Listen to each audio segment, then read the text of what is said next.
Il y a 3 mois encore, ils ne se parlaient plus et c'est peu dire. C'est avec cette médiatrice qu'ils ont crevé l'abcès et surtout qu'ils ont compris ce qui leur est arrivé. Et puis on va se retrouver... Tout s'enchaîne, on communique plus par téléphone, donc après on s'écrit par lettre recommandée, après on va plus chercher les recommandés. Donc tout dégénère. Il n'y aurait pas eu le problème des enfants, de toute façon on n'aurait jamais eu ces conflits. Hein, parce que, 4 ans de guerre sans merci autour de la garde des enfants. Un juge les a mis au pied du mur et les a contraints à venir se parler dans ce centre. Cette séance en 3 mois, ce qu'ils n'espéraient plus s'est finalement produit. On a commencé à rediscuter.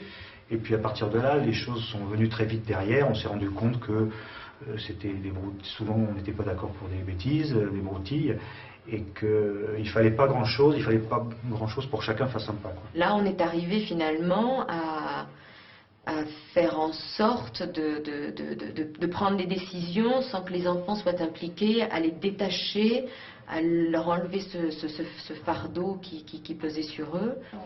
Ils se sont mis d'accord pour héberger leurs enfants en alternance, mais bien plus encore, c'est toute la vie de ces mêmes enfants qu'ils ont redéfinie.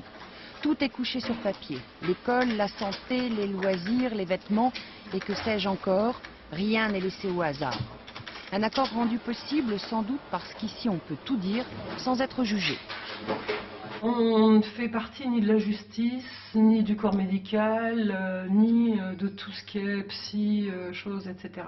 Ni justice, et ça c'est important. Ce qui se dit à l'intérieur du bureau du médiateur ne sortira jamais du bureau du médiateur. C'est peut-être cela la raison du succès. En un an, les médiations ont augmenté de 30% à la demande des juges ou des couples eux-mêmes.